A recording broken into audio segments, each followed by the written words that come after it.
satu babak ditutup, namun babak lain baru saja dimulai.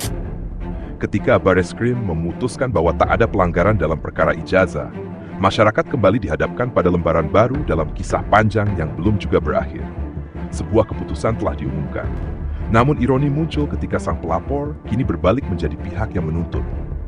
Di tengah euforia atas kesimpulan penyelidikan, justru muncul tanya, apakah keadilan telah benar-benar ditegakkan atau hanya sedang diarahkan? Dugaan pemalsuan ijazah telah dianggap selesai oleh aparat, namun tak berarti narasi publik ikut padam. Sebab dalam demokrasi, suara-suara sumbang tak bisa dibungkam hanya dengan satu hasil laboratorium. Ketika keraguan masyarakat belum diurai dengan gamblang, rasa percaya belum tentu ikut pulih.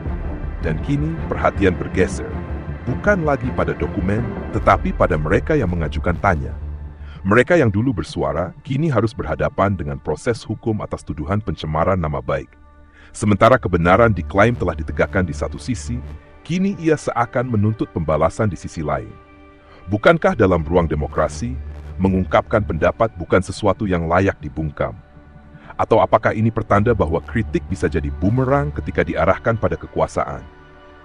Hukum memang harus berjalan, namun yang menjadi sorotan adalah kecepatan langkah dan arah tujuannya. Mengapa penyelidikan terhadap pelapor bisa terus bergulir, sementara ruang klarifikasi dari mereka seakan terlipat dalam diam? Apakah ini upaya menegakkan keadilan, atau hanya sebuah permainan peran dengan naskah yang sudah ditulis lebih dulu? Kita semua menunggu, bukan hanya hasil, tapi proses yang adil.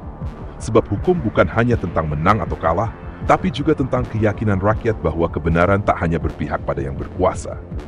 Ketika semua mata tertuju pada panggung pengadilan, satu pertanyaan menggantung di udara. Benarkah hukum berdiri tegak, atau ia perlahan membungkuk di hadapan kuasa?